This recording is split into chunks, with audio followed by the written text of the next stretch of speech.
जाम करण्याचा प्रयत्न केला। मोठ्या प्रमाणात ट्रॅफिक जाम झाला आणि शेवटी आता पोलिसांनी आधी समजावून सांगण्याचा प्रयत्न केला आणि आता आपण बघू शकतो यांना ताब्यात घेतलं जात आहे। डिटेन करण्याचा प्रयत्न जो आहे तो पोलिसांकडे केला। हे बघा, हे दृश्य आपण बघू शकतो। चौकामध्ये जितके काही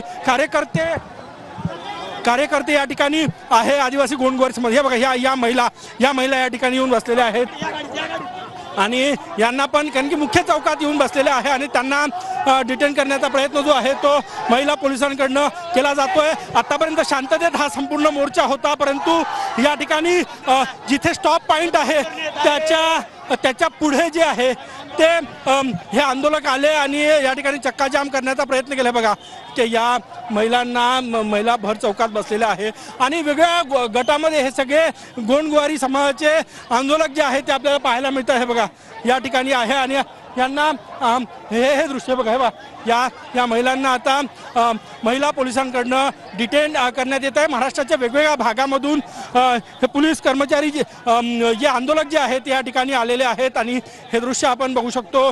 काही काळ गोंधळाचं वातावरण या ठिकाणी निर्माण झालं। गेल्या वेळेस जेव्हा आंदोलन झालं होतं तेव्हाही संविधान चौकामध्ये चक्काजाम आंदोलन करण्यात आलं होतं आणि आताही आपण बघू शकतो या ठिकाणी फ्रीडम पार्क स्टेशन जे आहे तिथे हे आंदोलक आले आणि चक्काजाम करण्याचा प्रयत्न केला। हे दृश्य जे आहे ते आपण या ठिकाणी बघू शकतो।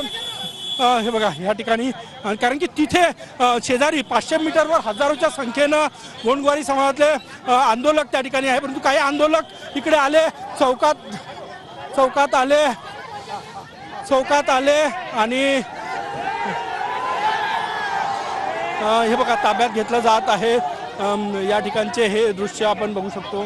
या ठिकाणी चक्काजाम आंदोलन जे आहे ते करण्याचा प्रयत्न या ठिकाणी केला जातोय आणि हे बघा हे दृश्य जे आहे ते या आंदोलकांना पांगवण्याचा प्रयत्न पोलिसांकडनं होतो, कारण की संपूर्ण परिसरामध्ये ट्रॅफिक जाम जे आहे ते या ठिकाणी झालेलं आहे आणि आता एकाकडचं ट्रॅफिक जे आहे तो सोडण्यात आलेलं आहे आणि हा आंदोलक यांना मूळ जो स्टॉप पॉईंट दिलेला आहे मोर्चाचा त्या ठिकाणी नेण्याचा प्रयत्न जो आहे तो पोलिसांकडनं केला जातोय। सुरुवातीला शांततेत पोलिसांनी विनंती केली की हे आंदोलन, गजानन, नागपूरमधली ही दृश्य आपण पाहिलेली आहेत। आदिवासी गोंडगोवारी समाजाचं जेल भरो आंदोलन।